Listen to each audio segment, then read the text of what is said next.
ಇದು ಸವಣಳ್ಳಿ ಗ್ರಾಮದಲ್ಲಿ ಈ ದೇಶ ಕಾಯಕ ಸಲುವಾಗಿ ಅಗ್ನಿವೀರು ಸೈನ್ಯಕ್ಕೆ ಸೇರಿರುವಂಥ ನಮ್ಮ ಗ್ರಾಮದ ಮಾಜಿ ಗ್ರಾಮ ಪಂಚಾಯತ್ ಸದಸ್ಯರು ಅವರ ಕುಮಾರ್ ಅವರ ಮತ್ತು ಅವರ ದಂಪತಿ ಸುಪುತ್ರರಾದಂಥ ಚೇತನ್ ಮತ್ತು ಹರ್ಷಿತ್ ಇಬ್ಬರು ಸವಣಳ್ಳಿ ಗ್ರಾಮದವರು. ಅದೇ ರೀತಿ ಶಾಮಳ್ಳಿ ಗ್ರಾಮದ ನಮ್ಮ ರಾಯಳ್ಳಿ ಗ್ರಾಮದ ಮೊಮ್ಮಗ ವೆಂಕಟೇಗೌಡರವರ ಮೊಮ್ಮಗ ನಿತಿನ್ ಮತ್ತು ಅದೇ ರೀತಿ ಬೋನಹಳ್ಳಿ ಗ್ರಾಮದ ಪ್ರಜ್ವಲ್ ಅವರು. ಅವ್ರಿಗೆ ತಂದೆ ತಾಯಿನ ಕಳ್ಕೊಂಡು ಸಹ ತುಂಬ ಕಷ್ಟದಲ್ಲಿ ಜೀವನ ನಡೆಸೋ ಮೂಲಕ ಏನಾದರೂ ಮಾಡಿ ಸೈನ್ಯಕ್ಕೆ ಸೇರಲೇಬೇಕಂತೇಳಿ ತುಂಬ ಕಷ್ಟಪಟ್ಟು ಇವರು 4 ಜನ ಮತ್ತು ಇನ್ನೊಬ್ಬ ಹುಡುಗ ಬರಬೇಕಾಯ್ತು. ಅವನು ಕಾರಣಾಂತರಗಳಿಂದ ಬಂದಿಲ್ಲ.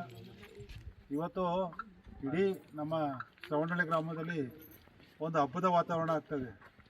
ಇವತ್ತು ದೇಶ ಕಾಯಕ ಸಲುವಾಗಿ ಏನು ಇವರು 5 ಜನ ಯುವಕರು ನಮ್ಮ ಸುತ್ತಮುತ್ತಲ ಗ್ರಾಮದಿಂದ ಹೋಗ್ತಾ ಇದ್ದಾರೆ ಅಂತ ಅಂದಾಗ ನಮ್ಮ ಗ್ರಾಮ ದೇವತೆಯಾದ ಪಟ್ಲದಮ್ಮನ ಆಶೀರ್ವಾದ ಮತ್ತು ಮಾದೇಶ್ವರನ ಆಶೀರ್ವಾದದಿಂದ ಇವ್ರಿಗೆ ಈ ಒಂದು ಕೆಲಸ ಸಿಕ್ಕಿರೋದಂದರೆ ಆ ಪಟ್ಲದಮ್ಮನ ಆಶೀರ್ವಾದ ಇವ್ರಿಗೆ ಅದೇ ರೀತಿ ದೇಶ ಸೇವೆ ಮಾಡಲಿ, ಅಲ್ಲಿ ಒಳ್ಳೆಯ ಹೆಸರು ತರಬೇಕು ನಮ್ಮ ಗ್ರಾಮಕ್ಕೆ ಅಂತ ಹೇಳ್ತಾ ಈ ಒಂದು ಸಂದರ್ಭದಲ್ಲಿ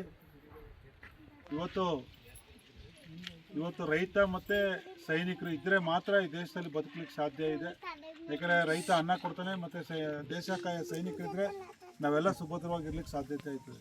ಇವತ್ತು ಸವಣಳ್ಳಿ ಗ್ರಾಮದಲ್ಲಿ ಗ್ರಾಮದ ಯಜಮಾನರಾದಂಥ ಕೃಷ್ಣೇಗೌಡರು ಮತ್ತು ಕಾಂತರಾಜ್ ಅವರು, ರಾಜೇಶ್ ಅವರು ಮತ್ತು ಸ್ವಾಮಿ ನಾಯ್ಕರು, ಅದೇ ರೀತಿ ಮಾಜಿ ಯಜಮಾನರುಗಳಂಥ ಸೋಮನಾಯ್ಕರು ಮತ್ತು ಸೋಮಾಚಾರ್ಯವರು ಮತ್ತು ಗ್ರಾಮದ ಎಲ್ಲ ಮುಖಂಡರು ನೂತನ್ನು ಮತ್ತು ಚಂದನು ಎಲ್ಲರೂ ಸೇರಿ ಇವತ್ತು ಒಂದು ಕಾರ್ಯಕ್ರಮ ಮಾಡಲೇಬೇಕು. ಮತ್ತು ಡೈರಿ ಅಧ್ಯಕ್ಷರಾದಂಥ ಮಾಜಿ ಅಧ್ಯಕ್ಷರಾದಂಥ ಮಾದೇವ್ ಅವರು ಮತ್ತು ಹಾಲಿ ಡೈರಿ ಅಧ್ಯಕ್ಷರಾದಂಥ ಸೋಮನಾಯ್ಕರು ಮತ್ತು ಸೋಮಾಚಾರ್ಯರು ಮಾಜಿ ಯಜಮಾನರು ಎಲ್ಲರೂ ಇವತ್ತು ಸಿದ್ದೇಗೌಡರು ಎಲ್ಲರೂ ಇದ್ದಾರೆ.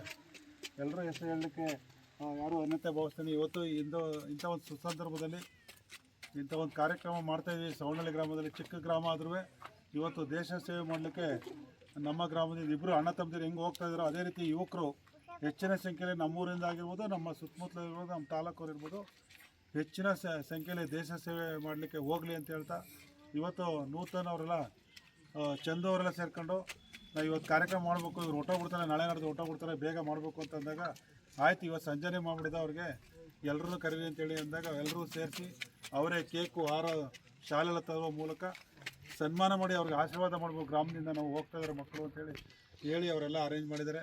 ಅವ್ರಿಗೂ ಸಹ ತುಂಬ ಧನ್ಯವಾದಗಳು ಹೇಳ್ತಾ ಈ ಸಂದರ್ಭದಲ್ಲಿ ನಿತಿನ್ ಇರ್ಬೋದು, ಪ್ರಜ್ವಲ್ ಇರ್ಬೋದು, ಚೇತನ್ ಇರ್ಬೋದು, ಹರ್ಷಿತ್ರವರು ತಾವು ಅಲ್ಲಿ ಹೋದಾಗ ಶ್ರದ್ಧೆಯಿಂದ ಅಲ್ಲಿ ಏನು ಹೇಳ್ಕೊಡ್ತಾರೆ ಅದನ್ನು ಚಾಕು ಚಪ್ಪದೆ ತಾವು ಅಲ್ಲಿ ಕಲ್ತ್ರೆ ಇನ್ನೂ ಉನ್ನತವಾದ ಹುದ್ದೆಗೆ ಹೋಗ್ತೀರಿ. ಯಾಕೆಂದರೆ ನೀವೆಲ್ಲ ಚೆನ್ನಾಗಿ ಓದಿರೋದ್ರಿಂದ ಇನ್ನೂ ದೊಡ್ಡ ಆಫೀಸರ್ ಆಗಿ ಇದೇ ರೀತಿ ಗ್ರಾಮಕ್ಕೆ ಬಂದಾಗ ಮತ್ತೊಮ್ಮೆ ನಿಮಗೆ ಸನ್ಮಾನ ಮಾಡೋದಕ್ಕೆ ನಾವೆಲ್ಲ ಸಜ್ಜಾಗಿರ್ತೀವಿ. ಈ ಗ್ರಾಮದ ಒಂದು ಕೀರ್ತಿ ತರಬೇಕು ಅಂತ ಹೇಳ್ತಾ ಈ ಸಂದರ್ಭದಲ್ಲಿ ಮಾತಾಡೋಕ್ಕೆ ಅವಕಾಶ ಮಾಡಿಕೊಟ್ಟ ತಮ್ಮೆಲ್ಲರಿಗೂ ಒಂದ್ಸರಿ ನಾನು ಮಾತು ಮುಗಿಸ್ತೀನಿ. ಜೈ ಹಿಂದ್, ಜೈ ಕನ್ನಡ.